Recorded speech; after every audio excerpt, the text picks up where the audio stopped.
other than me, any talk of trading is BS. There's nothing to it. It's just nothing to it. Jerry, you had said a couple weeks ago in an interview with Stephen A. that you were never considering trading Micah Parsons. Was that a tactic at the moment, or did your tune eventually change in the last couple of weeks? Do you really think if I wanted someone to be interested in him that I would say, oh, I'm going to trade him? It's the opposite. It's the opposite, of course. And I thank you for writing it. Oh, here we are, just like we all predicted it, a shocker out of Dallas. We need to break this thing down and dissect it from every angle because it is a lot to unpack. Good morning, everyone. Welcome to First Take. That's Stephen A. Smith, Dan Orlovsky, Cam Newton on the big screen. Good to see you, Cam. Gentlemen, can we just get this started? Yeah. All right, the blockbuster trade. Let's go. Jerry versus Micah finally came to a head. The Cowboys traded four-time Pro Bowl edge rusher Micah Parsons to the Packers yesterday. In exchange, the Cowboys received three-time Pro Bowl defensive tackle Kenny Clark and two first-round draft picks. Here's Jerry on that trade last night. This gives us a better chance to be a better team than we have been the last several years since Micah's been here. Not any negative on Micah, but we're trying to get better. We're trying to stop the run and stay in the hunt. Things that were said in the media about the agent, any things like that, is there any things that you would do differently if you were to go back? Oh, no. No, not at all. And nothing at all in terms of regret. If you mentioned, you're asking if I regret. No, I don't regret that at all. You know, I'm very, very excited about the prospects of what we've done for the Cowboys here. I wouldn't have done it. So I'm excited. We got what we wanted. Make no mistake about it. We all know we could have signed Micah, but we decided to go with the trade.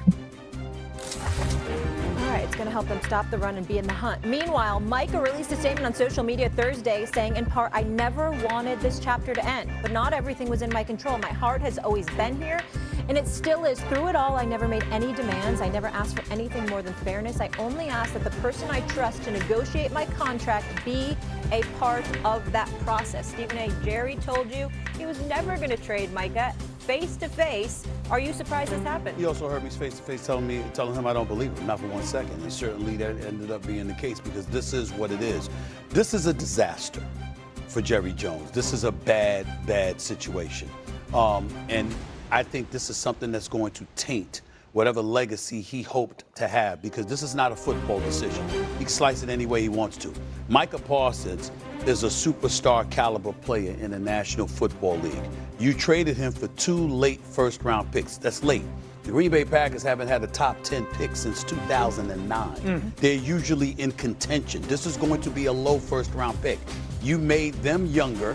You made them better defensively, okay? So you take those things into consideration, and they're within the NFC conference. You know what? If you're going to trade Micah Parsons, trade him out of the conference or trade him to somebody like New Orleans or somebody like that. You don't trade him to a Green Bay Packers team, who, by the way, is the last team to whip your ass in the playoffs. When you were in the playoffs, the people that bust your tail was the Green Bay Packers. And so the reason why this is kind of something, Cam and Dio, that's going to taint Jerry Jones is because in the end, we're all looking at it and we know this is not purely a football decision. 2 first-round picks and Kenny Clark, a defensive tackle who had a down year last year, does not equate to a superstar at age 26 that is Micah Parsons. By the way, Clark is 3 years older. It doesn't equate to that.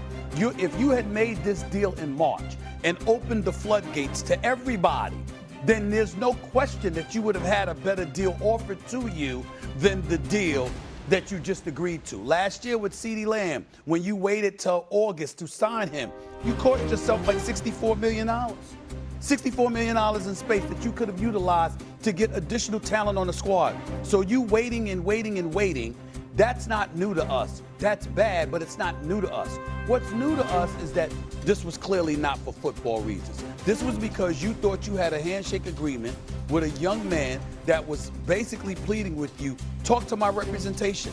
and you ignored him. And by the way, it's the same agent you're going to have to deal with when it comes to George Pickens if you want to re-sign him, assuming he plays lights out and he's somebody you want to keep on your roster because he's got the same agent as Micah Parsons.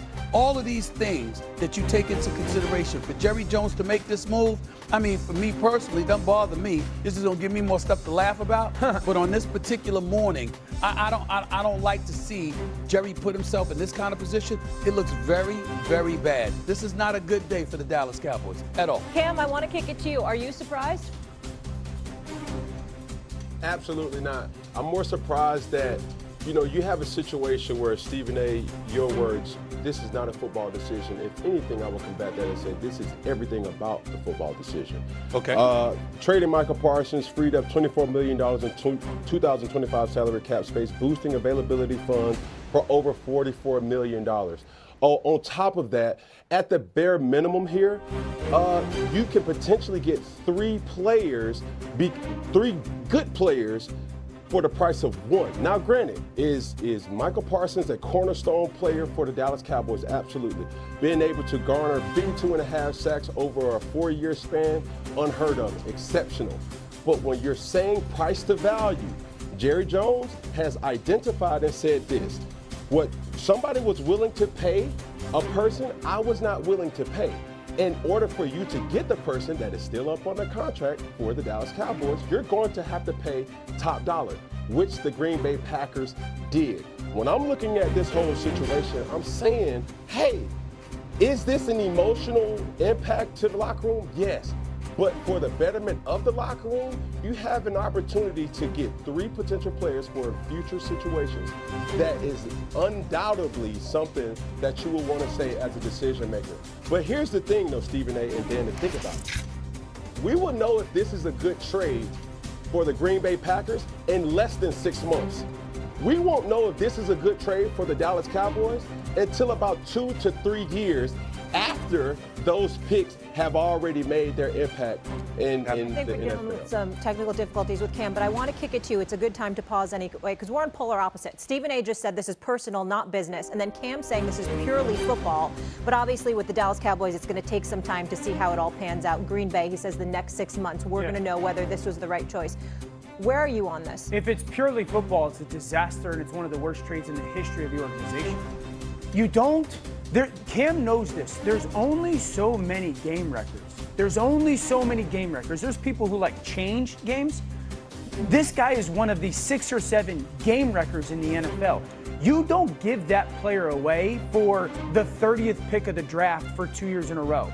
And while I agree with Cam, we're going to know with Green Bay, because Green Bay unquestionably is the team now most equipped to beat the Eagles. They should be in the NFC Championship game. I know what Green Bay's defense is going to be like. I don't have to figure out if this is a win for them. I know. Now, they got to go win the Super Bowl for the ultimate prize to pay off. But there's no way that you're the Dallas Cowboys, you're better. There's no way you're better as a football team. There's no way that you're better in a locker room. I've heard the stories or the thoughts of culture, and while I respect that, I've never heard anybody talk about Micah being a bad worker or a bad teammate or not a competitive dude. And so that's what you want out of your best players, is to be these guys that every single Sunday show up. They failed in the playoffs not because the defense got boat raced, because the offense didn't show up. Of course, that's going to be frustrating. And so I look from a football perspective. Stephen A. is 100% right. To get that late of a trade-off, pick-wise, is such a miss by the Dallas Cowboys. No one is sitting here saying trading.